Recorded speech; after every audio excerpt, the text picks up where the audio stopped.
একটা জিনিস ভেবে খুবই অবাক লাগছে। আসলে দু একদিন ধরে আমাদের ইন্ডিয়ার দেবলীনা দিদি ভাইয়ের বিষয়টা দেখে খুবই মনটা খারাপ হয়ে গেছে।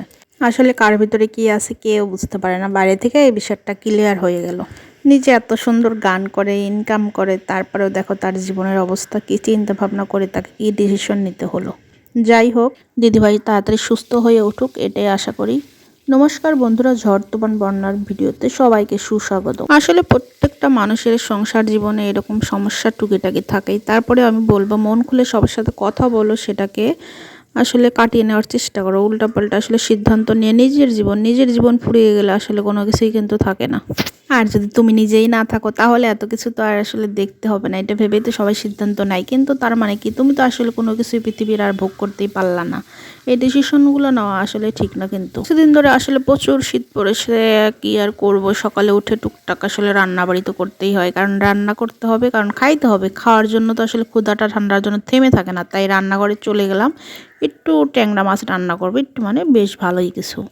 আর যেহেতু আমাদের লাইনের গ্যাসটা কম থাকার কারণে আমাকে রান্না করতে একটু সময় নিয়ে রান্না করতে হয়, কারণ গ্যাসের পাওয়ার কম থাকলে মাছ ভাজতেও একবারে আসলে দিতে পারি না, 2-3 বার দিয়ে অল্প অল্প দিয়ে ঢিবি ঢিবি জালে আসলে অনেকক্ষণ সময় নিয়ে ভাজতে হয়। মাছটা যেহেতু আমি মচমচা করে ভাজি করে রান্না করতে পছন্দ করি। আজকে আসলে ভয়েস ওভারে আমার কিন্তু প্রচুর শব্দ আসতেছে। সবারই ঘরে একরকমই ঘাটতেরা সবাই আছে, কথা শুনতে চায় না, শব্দ করতেছে প্রচুর। যাই হোক, আমি আলু বেগুন দিয়ে মাছটা রান্না করবো। নতুন আলু দিয়ে আসলে মাছটা রান্না করে খাইতে কিন্তু ভালোই টেস্টি হয়। আজকে মানে 2-3 দিন ধরে ভিডিওগুলো দেখতেছি, দেখে ভাবলাম যে আমরা তো আসলে কিছুই করি না, আমরা তো ইনকামও করি না, তাহলে আমাদের অবস্থাটা কি। সে দিদিভাই দেখো কত ইনকাম করে, তার কত সুন্দর একটা মানে সব কিছু গোছানো। যাই হোক, কেন জানি দিদি ভাইয়ের কথা বারবার মনে পড়ছে। আসলে আমি তার সবগুলো ভিডিওই দেখি, তো গান শুনি, সে সুন্দর সুন্দর গান করে। তার ভিডিওগুলো আসলে অনেক সুন্দর। সে কীভাবে জীবনযাপন করে সব কিছুই ভিডিওতে প্রকাশ করে, কিন্তু সে সবসময় হাসি খুশি থাকে।